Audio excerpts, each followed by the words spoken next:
Très bien. Vous êtes donc nombreux à nous suivre. Vous nous suivez de partout. L'actualité qui domine, que vous devriez retenir, est que l'ancien conseiller spécial du président Félix Tshisekedi François Beya a été innocenté par la haute cour militaire. Procès Kabila devant la haute cour militaire, l'avocat Jean-Marie Kabengela Ilunga a soutenu que Joseph Kabila ne serait pas congolais, par conséquent ne pourrait pas être poursuivi pour trahison. Il a plaidé pour une requalification des faits en espionnage. Urgent, les avocats représentant la RDC réclament plus de 24 milliards de dollars de dommages et intérêts contre l'ancien président Joseph Kabila, poursuivi devant la haute cour militaire pour trahison et complicité avec la rébellion M23 AFC. Moïse Katumbi conteste les accusations du rapport des experts de l'ONU. L'opposant politique a adressé une lettre au président du comité des sanctions du Conseil de sécurité des Nations Unies à New York pour réfuter certaines allégations contenues dans les derniers rapports des experts onusiens. Voilà l'actualité qui domine. Je peux vous dire que nous allons pouvoir vous mettre au parfum tout le jour de l'actualité, mais retenez aussi qu'Antoine Botoko, communicateur de l'Union Sacrée et cadre du parti d'Ntingi Pouloulou, Ligue des serviteurs, est toujours à Makala. Nous demandons que les autorités puissent suivre ces dossiers. J'ai l'honneur et le plaisir de recevoir pour vous les porte-paroles de l'UDPS, la voix autorisée du parti au pouvoir. S'il faut savoir et avoir l'information claire, nette en ce qui concerne l'UDPS, ce n'est pas les réseaux sociaux, ce n'est pas ce que vous lisez, mais il y a un porte-parole qui s'appelle Clément Barouti Limbaya. Bienvenue. Merci beaucoup pour votre invitation. Très bien. Je suis tellement content d'être avec vous au plateau aujourd'hui. Très bien. Ce n'est pas la première fois, vous êtes un habitué de cette émission, bien que les plateaux a changé un peu. On est sur Congo 26. Mais la première question, comment se porte l'UDPS? Oui, monsieur le journaliste, merci beaucoup pour la question. L'UDPS, mon parti, va très bien. Sous le leadership de l'honorable Augustin Kabouya Chilumba, le secrétaire général faisant l'intérim du président du parti.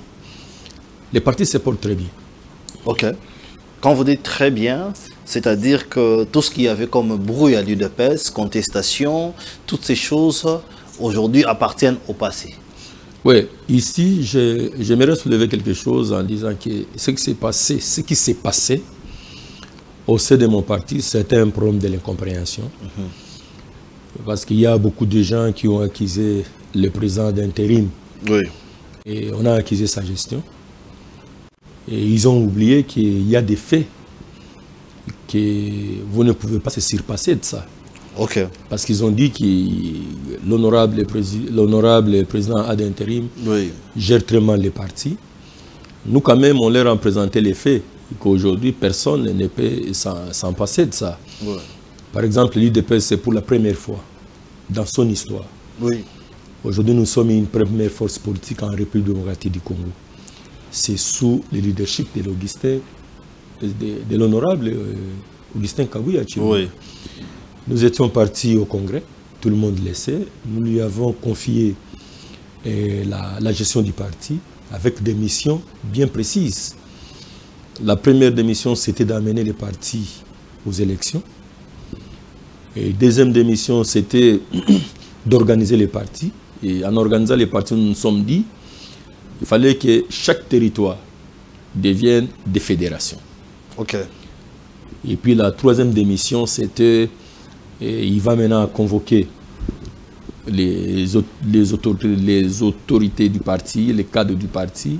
Nous allons partir au Congrès, ça c'est la troisième démission, pour que nous puissions aller revoir les tests du parti qui ne s'adaptent plus par rapport à la réalité. Mais en ce qui concerne la première démission, il a amené les partis aux élections. Aujourd'hui, l'UDPS, première force politique en République démocratique du Congo. Et la deuxième démission, c'est ce qui est en train d'être fait maintenant. Nous sommes en train de faire en sorte que toutes les fédérations deviennent, tous les territoires de la République démocratique du Congo deviennent les fédérations, plus les villes. Et je crois qu'étant porte-parole, nous sommes en train de lire déjà de nouveaux comités selon la mission qu'on a confiée au président ad intérim. Donc, pendant ce temps, l'UDPS est en train de s'organiser. Nous sommes en train de s'organiser. Mais il y a un groupe de gens, comme vous le savez, ils n'ont pas peur de marcher sur les recommandations du Congrès. Donc le Congrès, c'est un organe suprême. Aucun individu n'a le pouvoir de piétiner ce que le Congrès a décidé. Mais je sais qu'au jour d'aujourd'hui, tous y comprennent maintenant que ça ne sert à rien d'aller à la contre de ce que nous avions tous arrêté au Congrès. Et ils sont tentés de regagner les partis un à un. Je crois que vous avez suivi. Je ne vais pas citer les noms des gens. Exactement, on a vu, les conseillers principaux du chef de l'État, David Moukeba est venu. On a vu mettre les juridiques et rentrer. Il y a plusieurs qui rentrent comme ça. Mais la question est celle-ci. On dit que ces congrès a été organisé en faveur d'Augustin Kabouya. Que ces congrès-là n'avaient pas, il n'y avait pas la présence de tous. C'était un congrès faux et fait de toutes pièces. Qu'est-ce que vous dites par rapport à cela? Non, d'ailleurs, le congrès, j'aimerais vous dire que nous étions vite partis au congrès parce qu'on devait amener les partis aux élections de 2023. Oui. Et les résolutions du congrès, les gens doivent les savoir. Il y a eu 4 résolutions. La première, c'était, nous avions reconduit les pouvoirs de l'actuel chef de l'État à la tête du parti pour un mandat de 5 ans. Et deuxième résolution, nous nous sommes dit... Bien qu'il est incompatible pour gérer les partis. Oui, là d'abord, on les reconnaît ça. C'est pour cela, là où vous allez voir qu'il y a eu maintenant l'intérim qui est en train d'être fait par l'honorable Augustin Kabouya Chilomba. La deuxième résolution, nous nous sommes dit... Nous faisons de l'actuel chef de l'État l'autorité de référence du parti. Et troisième résolution, nous sommes dit, l'actuel chef de l'État était le candidat de l'UDPS pour les élections de 2023. Maintenant, la quatrième résolution, où on parlait maintenant d'Augustin Kabouya. Donc, ces 4 résolutions, 3, les congressistes ont donné le pouvoir au président, l'actuel chef de l'État. Il y a seulement la 4e résolution où on parlait de l'honorable Augustin Kabouya. Exactement. Parce qu'on savait déjà que les partis doivent quand même être gérés. C'est le secrétaire général qui gère les partis au quotidien. Mais pour amener les partis aux élections, on avait besoin de prendre quelques résolutions, quelques attributions du président du parti pour mettre sous les épaules de l'honorable Augustin Kabouya Chilomba. Justement. Alors tous ces gens qui font du bruit, ils ont été candidats parce que l'honorable Augustin Kabouya a signé. Il l'a envoyé à la CENI parce que notre statut dit, celui qui a la capacité d'entrer en contact avec les tiers, s'il n'y a que le président du parti. Or, l'honorable Augustin Kabouya était le secrétaire général. Alors, nous nous sommes dit, pour que nous puissions aller aux élections, nous devons grignoter quelques attributions du président du parti, mettre sous les épaules d'Augustin Kabouya pour amener les partis aux élections. Et c'est ce qu'il a fait. Aujourd'hui, l'UDPS, première force politique en République démocratique du Congo. Pour la première fois de son histoire. Très bien, nous allons en parler de l'UDPS qui est la première force politique, bien qu'il ne se retrouve pas majoritaire dans le gouvernement. On va en parler. Mais quant à la gestion du parti, vous aviez ici énuméré la première force parce que Augustin Kabouya, qui est le secrétaire général et président AI, a ainsi donné 2 députés. Mais on vous juge par rapport à la gestion. On dit que les combattants sont dans le chômage. On dit que les quotas des combattants ne sont pas reconnus. Il n'y a pas un défenseur des combattants. Et puis, même la construction même du siège délimité, les toilettes sont bouchées. C'est des choses qu'on dit, qui sont simples, qui peuvent être arrangées. J'ai vu même l'auteur de la première lettre, le docteur Eteni Longondo, qui est venu lui-même. Mais par rapport à ce qu'on vous dit, est-ce que vous vous mettez en cause pour résoudre à ces problèmes? Tout ça, c'était des accusations pour chercher à mettre l'honorable Augustin Kabouya en dehors de la gestion du parti. Ce sont de fausses accusations. Vous ne vous reprochez de rien donc? Je vous dis, ce sont de fausses accusations. Vous venez tout à l'heure de citer le docteur Etienne Ilongo. Oui. C'est lui qui est l'auteur de la lettre, Oui. qui a créé tout ce que nous sommes en train de vivre ici. Mais aujourd'hui, il est revenu entre le secrétaire général. Tout le monde le sait. Il est revenu comme médiateur. Vous comprenez? Non, non, pas comme médiateur. Qui lui a donné cette capacité de devenir médiateur? Il a tiré ça d'où? De qui? Pour être médiateur. Il n'est pas médiateur. Non, non. La médiation ici, oui, c'est les résolutions des congrès que nous devons tous se conformer. À quoi bon d'avoir des résolutions que vous n'êtes pas à mesure de mettre cela en pratique? Oui. Ça ne sert à rien. Maintenant, le problème ici, c'est quoi? Là, c'est un fait, il faut quand même qu'on en parle. Oui, oui. Vous savez, aujourd'hui, le VPM de l'intérieur est de l'UDPS. Oui. Et c'est l'intérieur qui gère les partis politiques. Exactement. Donc aujourd'hui, s'il y a un parti politique qui n'a pas de statut et il est tenté d'organiser les activités, il est quand même intéressant qu'il soit interpellé par le ministère de l'Intérieur. Mais ce que nous déplorons, c'est quoi? Celui qui est à la tête de l'Intérieur, Jacquemain Chabani, il est de l'UDPS. Et comment il peut se taire au moment où les gens sont en train de doubler son parti? Oh, vous déplorez cela? Ce sont des faits. Oui. Parce qu'il y avait quand même l'excellence Kakonde qui était à la tête de l'intérieur. Oui. Les partis n'étaient pas dans cet état. Et puis, l'honorable Asselo est passé, les partis étaient tranquilles. Et l'honorable Peter Kazadi est passé là-bas, les partis étaient tranquilles. Mais aujourd'hui, il y a Jacquemain Chabani, fils de l'UDPS. Oui. Et il y a l'agitation au sein du parti. Il y a quelqu'un qui s'autoproclame secrétaire général. Non seulement il s'autoproclame, on n'a même pas entériné les bêtises qu'ils ont fait en 7 ans. Mais il regarde comme s'il ne voit pas. Donc nous avons besoin qu'à son niveau, qu'il puisse quand même mettre... Mais quand politiquement... S'il a le courage d'interpeller... S'il a le courage d'interpeller d'autres partis politiques, ils peuvent interpeller aussi celui qui n'a pas de compétences et de qualités pour engager les partis. Oui. Parce qu'aujourd'hui, il n'y a plus de discussion, tout le monde le sait, c'est Augustin Kabouya qui engage l'UDPS. Alors, sur le plan des droits, tout le monde le sait. Alors, on ne peut pas accepter qu'une autre personne engage encore l'UDPS et les ministères de l'Intérieur croisent les bras, bouche bée. Là, il y a quelque chose qui ne va pas. Donc, je pense que son cabinet doit aider les VPM à bien faire le travail quant à ça. Très bien. Vous pensez qu'il y a un anguille sous roche parce que lorsque vous regrettez, vous dénoncez, c'est-à-dire qu'il y a des gens qui sont derrière Deo Bizibou qui l'encouragent à faire cela. Oui, Deo Bizibou en réalité, il n'y est pour rien. C'est un figurant. Deo Bizibou, c'est un figurant. C'est un figurant. Il s'est dit, c'est lui le secrétaire général de l'UDPS. Non, non, c'est un figurant. Il n'y est pour rien. Mais sauf que les cabinets de VPM de l'intérieur ne l'aident pas. Parce que vous savez, les ministres, parfois, il peut prendre de bonnes décisions si son cabinet fait un bon travail. Parce que ce sont les membres du cabinet qui doivent amener... Ils ne sont pas membres de l'UDPS, ceux qui sont du cabinet. Bon, moi, ici, je suis en train d'évoquer ces problèmes parce que c'est le ministère de l'Intérieur qui s'occupe des partis politiques. Oui. Vous comprenez? Nous avions tous suivi, il interpelle aussi des partis politiques. Oui. Mais pourquoi il ne s'est pas interpellé dans son propre parti? Oui, mais pourquoi? Parce que c'est simple. Pendant ces temps-là, à l'Union Sacrée, il y a Mbata qui les reçoit comme secrétaire général. Tantôt, quand on appelle les présidiums, on voit les présidents à l'intérim, Augustin Kabouya. Donc, si Mbata vous reçoit comme secrétaire général, cela fait de vous automatiquement secrétaire général d'un parti politique? Je ne pense pas.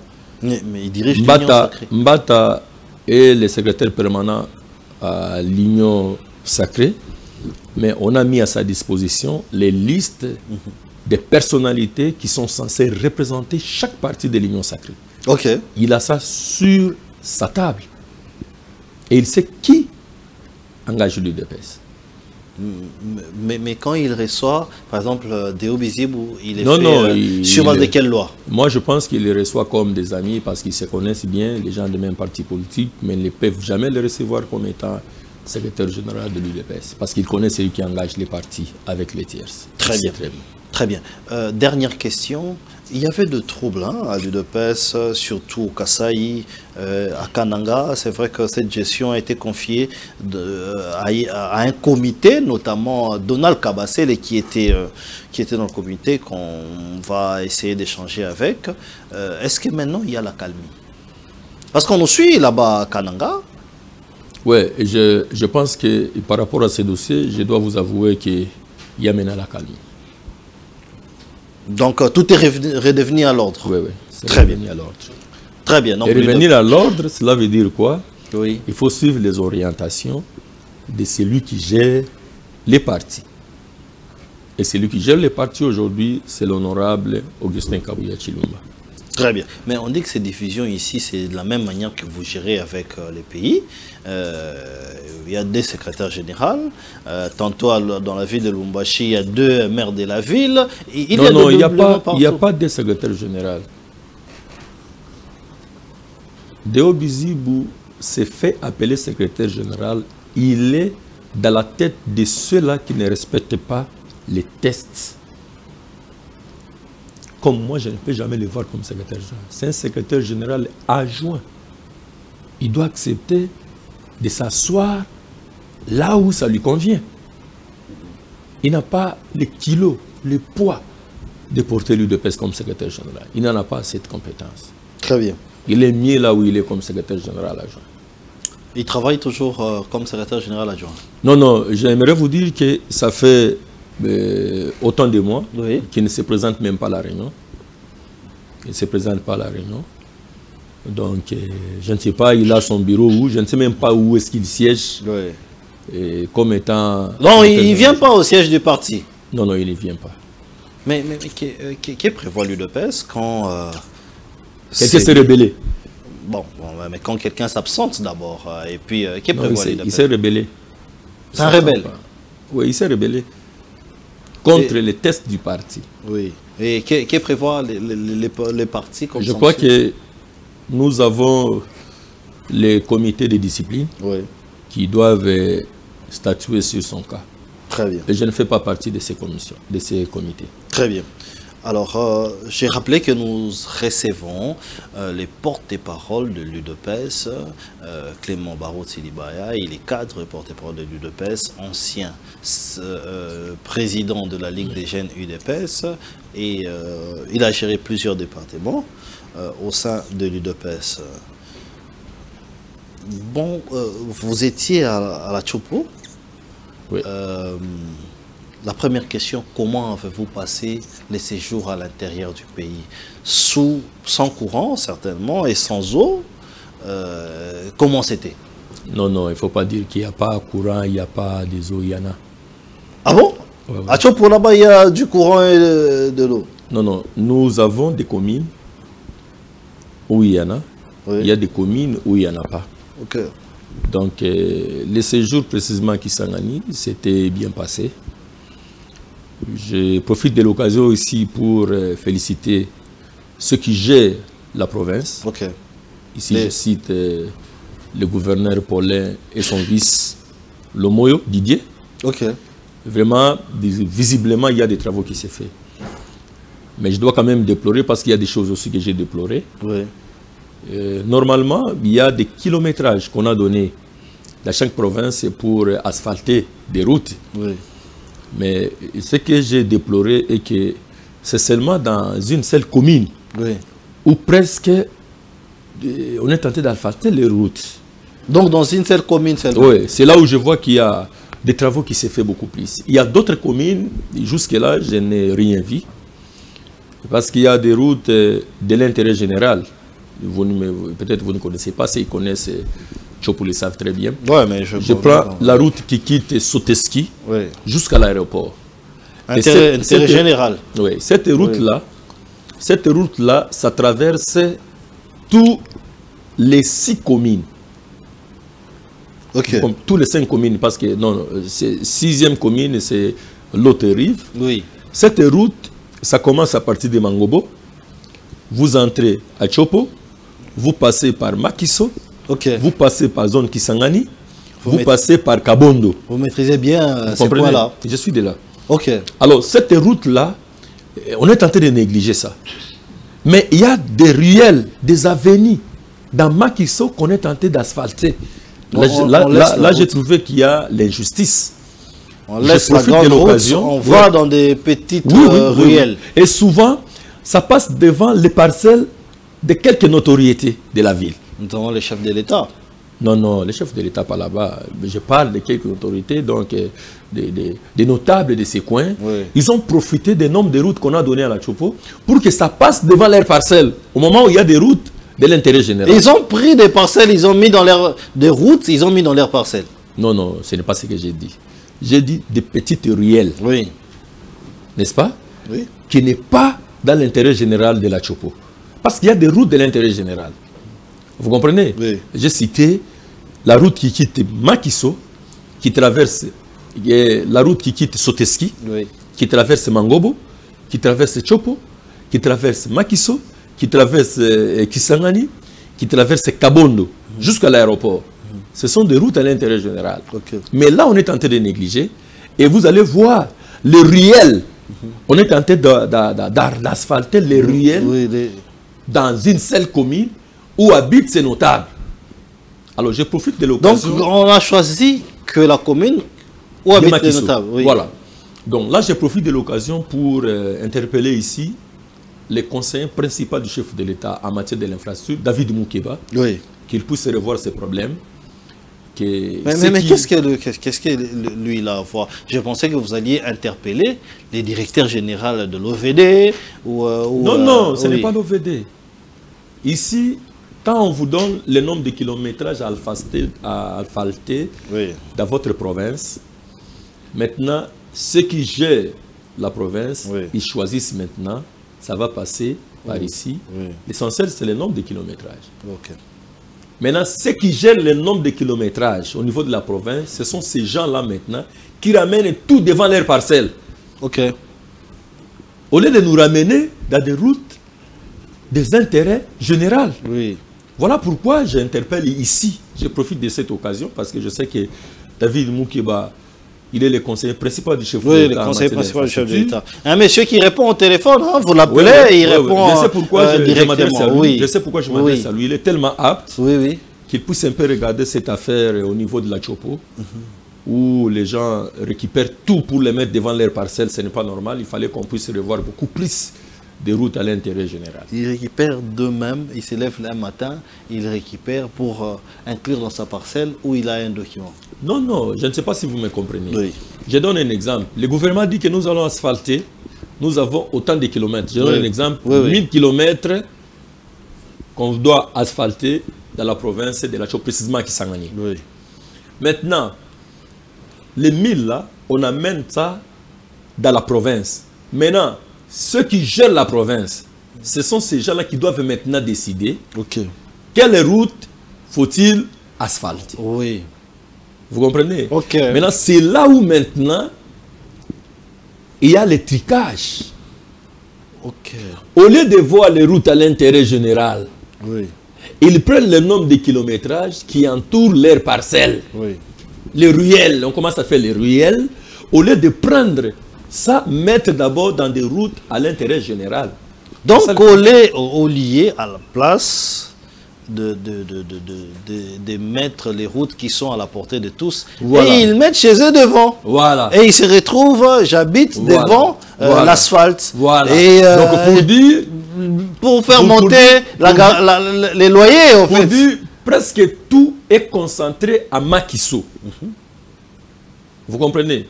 Même en ce qui concerne les lampadaires, il y a des communes où il n'y a pas d'électricité. Il y a Mangobo, il y a Kabondo, il y a Lubunga, il n'y a pas d'électricité. Oui. Mais à Makiso, il y a l'électricité, bien qu'il y a des lestages. Mais vous prenez le lampadaire, vous mettez toujours à Makiso. Là, donc, à Makiso, il y a déjà l'électricité, ils ajoutent encore les lampadaires. Voilà. C'est là où je suis en train de regarder, que je suis en train de voir, ce n'est pas une bonne gestion qu'ils font par rapport à tout ce que le gouvernement central est tenté de faire pour l'émergence des provinces. Alors, il devait beaucoup plus commencer d'abord avec les lampadaires dans des communes où il n'y a pas d'électricité. Oui. Alors, ils nous suivent, ils nous suivent à Makiso. Oui, ça c'est la justice équitable. Voilà, ils nous suivent là. Mais qu'est-ce que vous voulez ou vous avez à proposer? Oui, la proposition ici, c'est quoi? Oui. À Makiso, il y a déjà l'électricité. Ok. N'est-ce pas? Les lampadaires, on devait d'abord ramener dans des communes où il n'y a pas d'électricité.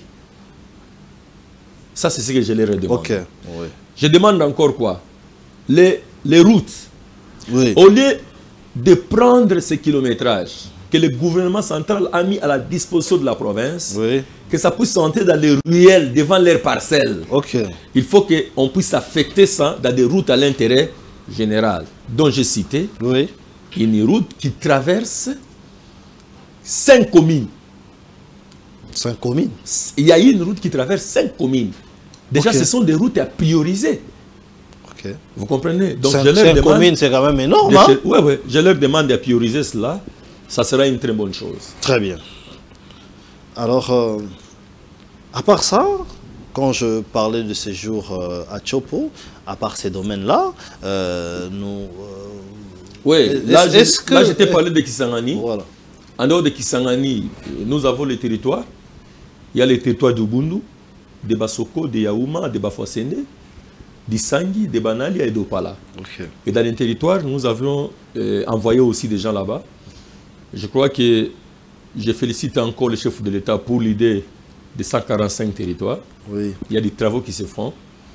Et je crois que j'ai amené les images. Exactement. Pouvez... Donc, il y a les images là, que vous voyez, province de la Chopo, territoire d'Isangi. Ça, c'est nous sommes dans le territoire donc ça, c'est ce qui se passe là-bas, exactement à la Chopo. Ça, c'est le territoire ça, c'est Banalia. Ok. Là, vous allez voir qu'il y a Safikas, qui est maître d'œuvre. Le territoire de Bafouassende. Ok. Oui, je crois que ça, c'est le territoire de Bafouassende. Mais c'est des maisons inachevées? Non, non, c'est le travail de 145 territoires qui est en train d'être fait dans les territoires. Ouais. Vous comprenez? Il y a des travaux qui se font. Je suis en train de vous présenter l'évolution des travaux. Ouais. Et si vous observez bien, vous allez voir... Nous allons voir ensemble. Comment est-ce que l'actuel chef de l'État a trouvé, Félix Tshisekedi? Oui. Vous voyez dans quelles conditions? Déjà, là, vous voyez le centre de santé de Yabolia. Oui. Vous voyez comment c'était? Ok. Vous voyez comment c'était? Et vous voyez comment, là au-dessus, vous voyez comment les chefs ont tenté de moderniser. Okay. Vous comprenez? En bas, vous allez voir comment on a trouvé. Oui. Et en haut, vous allez voir ce que le président Félix Tshisekedi a fait. Et ça, c'est dans des territoires. Je peux dire même dans des territoires. Que vous voyez au fin fond. Au fin fond. Le centre de santé de Lotokila, ceux qui connaissent, les savent. Oui. Vous voyez en bas, dans quelles conditions on a trouvé. Et aujourd'hui, vous voyez ce que le président Tshisekedi avec les 145 territoires ont fait. Oui. Je dis aussi bravo à la PNUD, parce que ce sont eux qui supervisent les travaux. Donc vous voyez ici, nous sommes à Yaouma. Oui. Ouais, ça, c'est Safikas qui est le maître d'œuvre. Vous voyez ce qui s'est fait. Ça, c'est dans les territoires, je vous informe. Oui. Ça, c'est Ubundu. Donc, ça s'est fait dans tous les territoires de la province de la Chopo. Voilà, regardez, vous allez voir. Est-ce que... Oui, ça, nous sommes à Opala. Et nous avons 7 territoires. Okay. Et dans tous les 7 territoires, les travaux se font concomitamment. Ok. Dans tous les 7 territoires. Oui. Donc, il y a quelque chose... Donc, le président Tshisekedi me donne l'envie d'aller vivre même dans mon village. Ok. Ok. Mais est-ce que nous pouvons... Ça, vous voyez, province de la Chopo. Voilà. Est-ce que nous pouvons croire en cela? Est-ce qu'on peut croire en ceci?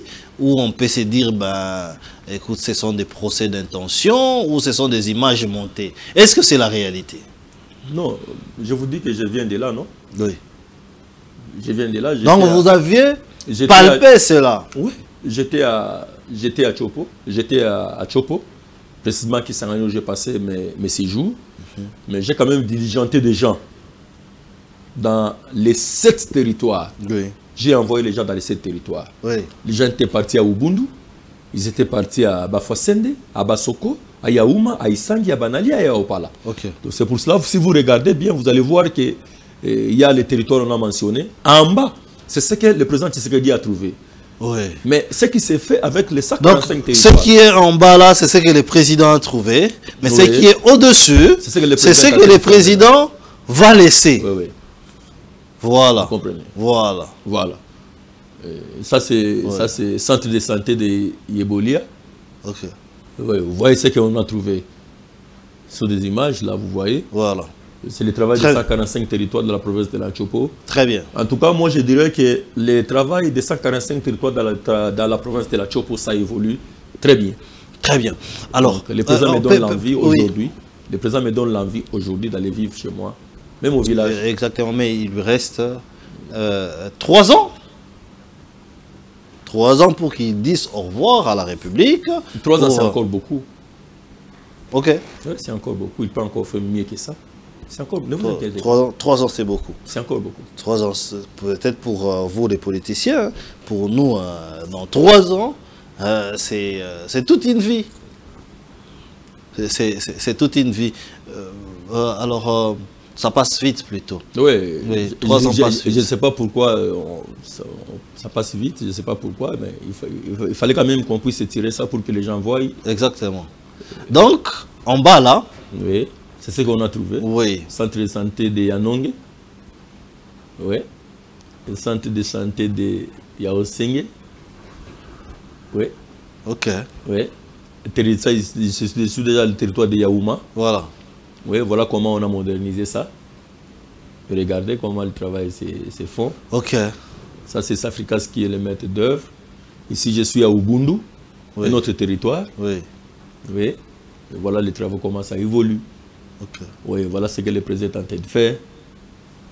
Donc, ça, c'est au palais. Ce qu'il y avait avant. Ce qu'il y avait avant, c'était non, quasiment ici, ce qui rien. était en bas, c'était déjà... Oui. On avait déjà chassé ça parce qu'il n'y avait pas moyen. Il n'y avait presque rien là-bas. Parce qu'il y a des endroits où on n'a presque rien trouvé, où les enfants, on prenait soin de santé dehors. Il n'y avait même pas moyen de prendre les images. Voilà comment on est tenté de moderniser. Nous sommes ici à Opala. Donc, très bien. Voilà le travail qui s'est fait sur les 7 territoires de la province de la Chopo. Très bien. Et nous disons bravo à son excellence Félix Antoine Tshisekedi Tshilombo. Très bien. Alors, j'aimerais dire quelque chose. Allez-y. Les travaux se font concomitamment. Ok. De la même manière on fait à Ubundu, de la même manière on fait à Opala, de la même manière on fait à Isangi. Donc c'est comme ça que ça se passe. Il n'y a pas arrêt de travaux. Non, non, ça évolue très bien chez nous. Très bien. Et... Ça a l'impact chez les habitants de la Chopo en question. Si déjà moi, je suis oui. de la Chopo, je vous dis, oui. le président me donne l'envie d'aller vivre dans mon village. De quitter Kinshasa, d'aller vivre là-bas oui. et très calmement. Parce que tous nous quittons les villages pour venir ici à cause des conditions. Voilà. Mais si on nous met dans les mêmes conditions qu'ici, je oui. vais aller rester chez moi sans problème. Très bien. Nous verrons bien la fin de ces travaux, mais coup de chapeau. Et surtout aux gens des PNIB qui supervisent. Ouais, c'est supervisé par les PNIB. Oui. Très bien. Pour parler de Doha, quel résultat? Les chefs de l'État refusent cette proposition qui s'est dit une proposition qui fâche les vrais Congolais de souche, qu'il faut co-gérer les sites Kivu pendant une certaine période de 5 années et puis plusieurs points. Vous allez nous faire le point, mais quelle est votre analyse par rapport à cette proposition? Oui, merci beaucoup pour la question. Ici, j'aimerais vous dire que, peuple congolais, nous devons être contents d'avoir Félix Antoine Tshisekedi Tshilombo comme chef de l'État. Parce qu'aujourd'hui, nous avons un vrai défenseur qui est en train de défendre les causes des Congolais. Oui. Et je sais, dans les tractations des accords qui doivent être signés là-bas, étant donné que nous avons un chef de l'État, comme Félix Antoine Tshisekedi Tshilombo, je peux dormir tranquillement, parce que je sais que le défenseur est là. Il est obligé de défendre l'intérêt suprême, supérieur, suprême du peuple congolais. Et c'est ce qu'il a toujours fait, et c'est ce qu'il a toujours dit, et c'est ce qu'il est en train de faire. Donc, croyez-moi, peuple congolais, rien de ce qui se passera là-bas, ça sera contre le peuple congolais. Aussi longtemps que le président Félix Antoine Tshisekedi Tshilombo est à la tête de ces pays. Donc le président n'acceptera pas les avis des autres. Le président nous a dit un jour, les peuples congolais ont tendance à oublier ce que le président dit parfois. Oui. Le président un jour il a dit, je ne trahirai jamais la mémoire de mon père. Il en a parlé encore hier. Hier, il en a parlé encore. Ça, sincèrement, oui. Nous qui connaissons la lutte de Tian Tshisekedi à Moulomba, si le président Félix Tshisekedi se rappelle de cette personnalité politique, oui. Une figure emblématique dans l'histoire politique de notre pays, cela veut dire que rien ne passera qui sera contre le peuple. Très bien. Et ça va aboutir à quoi? C'est pour parler ou les sommets ces petits dialogues? Non, ça va aboutir que nous allons, le peuple congolais va récupérer l'intégrité territoriale, l'intégrité de notre État.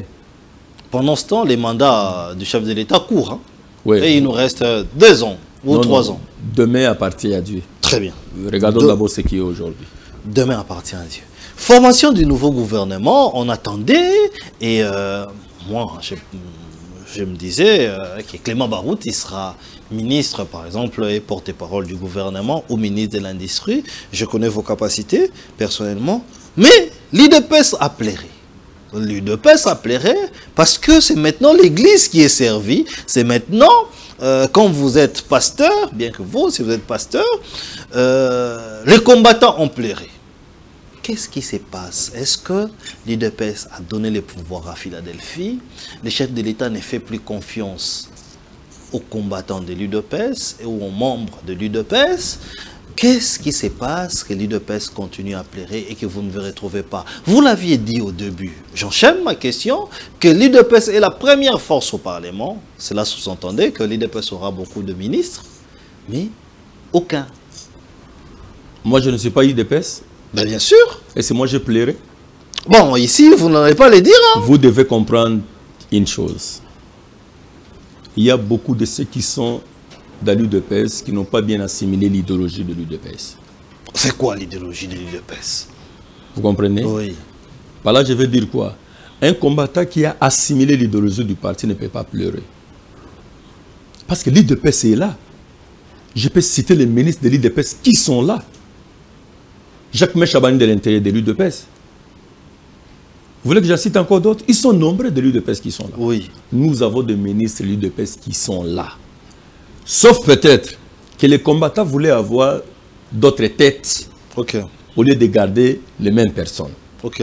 Mais on ne peut pas pleurer pour dire que l'UDPS n'est pas récompensé. Donc les combattants voulaient qu'on change d'autres têtes. Bon, c'était ça les souhaits, mais il ne faut pas dire que l'UDPS n'est pas là. L'UDPS est là. Mais peut-être les souhaits des combattants, où ils voulaient aussi voir d'autres têtes, être au gouvernement, au lieu de maintenir les mêmes personnes. Oui. Mais là, ce que nous devons aussi savoir, c'est lui qui a les volants, la conduite, c'est lui qui a beaucoup plus d'informations dans ces pays, c'est son Excellence Félix Antoine Tshisekedi Tshilombo. Il sait pourquoi il les a gardés. Donc je demande aux combattants de soutenir ce gouvernement, parce que c'est notre gouvernement. Oui. Vous comprenez? Ce n'est pas parce que vous n'êtes pas là que c'est mal fait. Ça, c'est quelle façon de voir les choses. Donc, voilà pourquoi je vous dis, l'UDPS n'a pas le droit de dire que nous ne nous retrouvons pas. Non, non, il ne faut pas dire l'UDPS, il faut me dire quelques personnalités, quelques individus, quelques égoïstes, et je pouvais me dire que ce sont des égoïstes qui voulaient qu'ils soient là. Oui. Il ne fallait pas que d'autres soient là. Ok. Égoïste, ce n'est pas logique et légal que quelqu'un qui a combattu non, je suis aussi l'UDPS. Justement, de pouvoir se dire que je dois être ministre à la place de celui-là ou de celle-là. Pourquoi vous voulez attribuer cela à tous les combattants de l'UDPS au moment où moi aussi je suis de l'UDPS, mais je n'ai pas cette pensée. Ok. Il ne faut pas attribuer ça à tous les combattants de l'UDPS. Vous êtes encore des gens. Vous êtes encore patient. Ça, je vous l'ai dit. Non, moi je ne travaille pas pour devenir ministre. Oh. Non. C'est étonnant. Je ne travaille pas pour devenir ministre. Vous n'avez pas des ambitions de gérer aussi? Je te dis d'abord que je ne travaille pas pour devenir ministre. Oui. Si le chef de l'État le veut, je ne peux que me soumettre à la volonté de l'autorité de référence. Oui. Vous comprenez? D'abord, nous travaillons pour le bien-être du peuple congolais. Ça veut dire quoi ça? Cela veut dire que l'UDPS n'a pas cherché le pouvoir pour l'UDPS. l'UDPS a cherché le pouvoir pour le peuple congolais. Oui, mais il faut avoir la signature pour gérer pour ces peuples-là. Lorsque vous n'avez pas de signature, ça ne sera que de procès d'intention. Dans le gouvernement, je ne cesse de vous répéter qu'il y a les membres de l'UDPS qui sont là. Oui. Vous comprenez? Il Oui. ne faut pas dire que l'UDPS ne se retrouve pas. Ça, c'est un discours que nous, les gens de l'UDPS, même on ne comprend pas. Qui amène ces discours? Oh, donc vous-même de l'UDPS, vous ne comprenez pas. Qui amène ces discours? Parce que les gens de l'UDPS sont là. Donc le président n'a pas oublié l'UDPS. Ils sont là. Il n'a jamais et il n'oubliera jamais l'UDPS. Mais quand on voit les directeurs des cabinets qui viennent de l'église, on voit des ministres qui viennent de l'église, on dit que le président... Mais pourquoi il a dit que vos histoires de l'UDPS là, il faut mettre ça de côté. Je vais essayer un peu de travailler. Non, le président n'a jamais mis l'UDPS de côté. Parce que Chabani, jusqu'à preuve du contraire, est de l'UDPS. Oui. Mais il est dans le gouvernement. Je peux vous citer. Il y a Acacia. Elle est de l'UDPS. Elle est de l'UDPS. Je peux encore citer d'autres. Acacia, où on dit vous comprenez? Elle excelle dans la médiocrité de la gestion. Non, il ne faut pas dire ça. Ben, c'est la population qui le dit qu'elle n'est pas, c'est pas une ministre efficace, elle n'est pas efficace dans son action. Ça, ce sont juge et Andela. Ok. Vous comprenez? Et il ne faut pas oublier qu'elle a été reconduite. Hein. Oui. Vous voyez si vous le savez? Oui. Et le chef de l'État ne peut jamais reconduire quelqu'un qui n'a pas bien fait son travail. Ok. Donc, cette dame, d'ailleurs, moi, je dis bravo, félicitations encore. Je profite de votre plateau pour jeter encore des fleurs à cette dame qui fait bien son travail. Très bien. Il y a eu beaucoup de mésententes par rapport au choix du ministre de la Jeunesse. Parce qu'on dit que l'UDPS a une force motrice dans la jeunesse, il fallait un membre de l'UDPS. Le chef de l'État l'a donné à une dame qui s'appelle Pasteur Amy Coutinho. Amy Grace Coutinho. Elle ne s'appelle pas Amy, elle s'appelle Grace. Grace Amy Coutinho. Elle a double nom, peut-être, mais Grace Coutinho. Et on dit que ce n'était pas un bon casting et elle a commencé aujourd'hui à chanter avec les membres de l'UDPS dans son cabinet. Quel était votre commentaire ou votre analyse par rapport au choix d'une dame de 24 ans qui n'a aucune expérience dans sa vie, à part prêcher, aucune expérience depuis qu'elle est sortie de l'université, elle n'a travaillé nulle part et directement on la bombarde ministre. L'église, ce n'est pas un travail. Oh. L'église, c'est la gestion des ressources humaines. Ok. Ok. Pourquoi les gens veulent mettre l'église en dehors de la gestion? Pourquoi? Donc pour vous, l'expérience, il faut toujours être à l'OCC, il faut être à l'ONATRA, il faut être dans les cabinets. La gestion partout. Oui. Là où vous parlez de l'expérience, c'est toujours la gestion de la ressource humaine. Ok. La gestion de l'église, ce n'est pas différent de la gestion des entreprises. Sauf qu'il y a des petites choses à retoucher. Il ne faut jamais... Les gens qui disent qu'elle n'a jamais travaillé, ce sont des gens qui ne comprennent rien. Ok. Donc être pasteur, c'est aussi un travail qu'il faut considérer. Mais dans une église, oui, n'est-ce pas? Ce n'est pas différent d'une entreprise. Ok. Il y a un secrétaire à l'église. Voilà. Il y a les chefs de département à l'église. Oui. Et les chefs de département, il y en a aussi dans des entreprises. Oui. N'est-ce pas? Oui. Il y a les protocoles. Tout ce que vous avez dans des entreprises, ça se trouve à l'église. Je comprends pourquoi les gens ne supportent pas l'élévation de cette dame. Mais moi, je crois que le chef de l'État n'a pas fait un mauvais choix. Ok. Oui. Vous croyez en la dame? Oui, parce que vous savez, il y a des choses que je peux quand même dire par rapport à l'actuel ministre de la Jeunesse. Oui. Elle a géré les chrétiens. Oui. Des gens d'une seule tendance. Voilà. Mais maintenant, elle va gérer des gens de toute tendance. Ok. Déjà là, elle doit avoir ça en tête. Ouais. Donc, elle n'a jamais géré les fumées des chanvres. Okay. Elle n'a jamais géré les koulouna. Voilà. Elle n'a jamais géré d'autres catégories. Mais elle a géré des gens honnêtes qui ont accepté le Seigneur Jésus-Christ comme Seigneur et Sauveur, oui, et sous leurs enseignements. Voilà.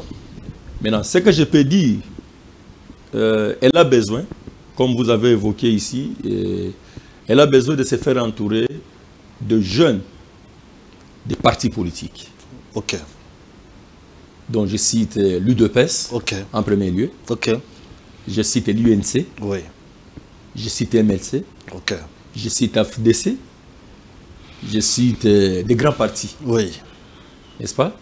S'il va se faire entourer dans son cabinet avec les jeunes des partis politiques, avec son aura, avec son courage, oui, elle sera un bon ministre de la jeunesse. Mais moi, je reconnais son courage. N'enlevez pas sa photo, hein. Je reconnais son courage parce que nous sommes un bon journaliste et dans les recherches. Un jour, je l'ai vu, comment est-ce qu'elle avait l'aura et elle gérait quand même son équipe, elle est là. Je reconnais son courage, hein. Je reconnais son franc-parler. C'est quelqu'un qui accepte les gens, prenez ses conseils, ça va vous aider. Dernier point, les dialogues. Il y a une autre frange qui dit que la sortie de cette crise, ce n'est pas Doha, encore moins l'accord qui a été signé aux États-Unis, RDC, Rwanda, mais c'est les dialogues. C'est les dialogues-là qui sera géré par les pasteurs, Synco, ECC et même Église des Réveils élargie. La raison même de Martin Fayoulou a refusé de participer dans ce gouvernement d'ouverture. Et on dit que cette crise ne finira que par un dialogue franc. Qu'est-ce que vous pensez? Est-ce que le dialogue doit se faire pour gérer la crise qu'il y a ou ce n'est pas le dialogue comme vous le dites? Bon, je ne sais pas, la crise... il se trouve à quel niveau? Parce qu'il faut d'abord diagnostiquer pour connaître les vrais problèmes de la République démocratique du Congo. Les vrais problèmes ici, c'est quoi? Ce sont des Rwandais, n'est-ce pas? Qui utilisent quelques marionnettes pour créer le désordre dans notre pays. Dialogue, aux États-Unis, n'est-ce pas, on a dialogué? Il y a eu la RDC et les Rwandais. Oui. C'est lui le maître des marionnettes qui sont ici chez nous. Ok. Et nous avons déjà un accord. Et maintenant, lorsqu'on vient voir maintenant les l'M23, comme vous le dites, qui sont les supplétifs qui viennent tous de l'AFDC, tout ça, sont des marionnettes manipulées par Kagame. Et vous allez comprendre qu'il marche avec les pensées de Kagame dans la tête. Vous comprenez? Okay. Donc on comprend que ce soit aux États-Unis, oui, on était avec les Rwandais. On croyait qu'au niveau des Doha, oui, on devait se retrouver avec Nanga et consorts. Mais aujourd'hui, vous allez voir que les Nanga ne sont plus là. Ce sont des Rwandais qui sont là, okay, en train de renégocier encore. Ok. Alors maintenant, ces gens-là qui demandent encore les dialogues, oui, je me pose la question de savoir, ils doivent nous expliquer sous quel format, avec qui. Parce qu'il ne faut pas toujours dire dialogue sans, oui, représenter les formats. Mais réunir toute la classe politique, reprendre, s'il faut parler élection, réunir les opposants qui sont ici, et même ceux qui sont allés à l'extérieur, il y en a plein. Ça là, ce n'est même pas quelque chose, ce n'est même pas quelque chose à demander, parce que le chef de l'État, il n'y a pas longtemps, il l'a mis à la disposition. Administrer plusieurs, n'est pas condamner Moutamba, tout ça, ça viendra dans les dialogues là. Bon, je ne sais pas trop. J'ai besoin que les gens qui crient dialogue nous présentent les formes. Okay. Là, on aura peut-être quelque chose à dire par rapport à ça. Très bien. Pour le moment, mon parti n'a encore rien dit par rapport à ça. Très bien. Nous sommes à la fin de l'émission. Un mot de la fin? Oui, je tiens d'abord à vous remercier pour votre invitation. Depuis que je suis de retour, vous êtes la première à me recevoir au plateau. Merci beaucoup pour l'invitation. Je remercie aussi les gens qui nous suivent. Peut-être nous avons dit quelque chose qui n'a pas plu à beaucoup de gens. Oui. Peut-être je peux aussi me tromper, je suis un humain. Donc que les gens me prennent avec amour, me considèrent avec amour. Premièrement, j'aimerais d'abord ici féliciter le chef de l'État. Ok. Surtout en ce qui concerne les travaux qui se font dans les 145 territoires. Très bien. Dans ma province de la Chopo, il y a des avancées significatives. Voilà, nous disons bravo, coup de chapeau au chef de l'État. Très bien. Deuxièmement, je suis en train de remercier le président ad intérim, l'honorable Augustin Kabuya Chilumba, pour son management au sein de l'UDPS. Aujourd'hui, notre parti est en train de rayonner et nous sommes une première force politique en République démocratique du Congo. Pour la première fois dans son histoire, c'est sous le leadership d'Augustin Kabuya Chilumba. Oui. Alors, nous disons bravo au secrétaire général. Mais j'aimerais quand même profiter pour dire aussi, il y a d'autres fédérations qui attendent la publication des restes des fédérations qui est resté. Et très bientôt, ça va venir. Nous allons publier presque partout. Et autre chose, nous demandons aux combattants et aux combattants de l'UDPS, surtout ceux-là qui étaient manipulés, qui n'avaient pas de vraies informations. Aujourd'hui, tous, nous connaissons déjà, lorsque le chef de l'État préside des réunions stratégiques de l'Union sacrée, nous voyons celui qui représente l'UDPS. Très bien. Et celui qui représente l'UDPS, c'est l'honorable Augustin Kabuya Chilumba. Quant à l'autre, il doit accepter de rester secrétaire général adjoint. Peut-être demain, Dieu pourra accepter pour qu'il puisse devenir secrétaire général, mais pas par la force. Mais il faut que le Congrès fasse de lui ce qu'il veut devenir. Très bien. Et autre chose, oui, pour conclure, je demande spécialement au ministre de l'Intérieur, l'excellence Jacquemain Chabani, de la même manière, vous interpellez d'autres partis politiques. Vous avez ces pouvoirs, étant ministre de l'Intérieur, aider ton parti, l'UDPS, pour calmer tous ceux qui font les désordres, ceux qui se font appeler secrétaire général, or qu'ils n'en ont aucune qualité. Je crois qu'il faut aussi les interpeller et fermer leur bouche. Ça sera une très bonne chose. Vous aurez bien fait votre travail. Et nous, à l'UDPS, nous allons vous acclamer. Mais aussi longtemps que vous laissez ces gens-là vilipender, vendre très mal l'UDPS, nous là, nous ne comprenons plus rien. Alors, il ne faut pas que vous puissiez continuer éternellement à vous taire au moment où les gens qui tripotent les partis, vous êtes à la tête du ministère de l'Intérieur, ça ne fait pas bon. Très bien. On dit que les porte-parole du parti, hein, ça c'est entre la presse et les journalistes, le porte-parole du parti ne répond presque pas aux invitations aux médias. Il est absent aux médias. C'est pourquoi? Mais comment vous m'avez... Oh, et puis les porte-parole, les gens doivent savoir une chose. Oui. Les gens confondent. Moi, je n'ai pas la manière de travailler comme tous les autres. Oui. La définition de porte-parole, c'est celui qui porte les paroles des autres. Oui. Si les autres n'ont pas encore mis leurs paroles sur moi, je n'ai rien à présenter. Très bien. Vous avez eu votre réponse, vous m'appelez après. Pourquoi le porte-parole est absent? Voici la réponse. Merci. Mais il peut passer même chez vous aussi. Justement. Pas grave. Voilà. Merci d'être nombreux, vraiment nombreux. Vous nous appelez au Kasaï, vous nous appelez dans le Congo central, où nous allons faire une descente. Vous nous appelez partout dans l'ensemble de la République. Et merci à vous d'avoir répondu à notre invitation. Merci. Gardez donc cette fréquence.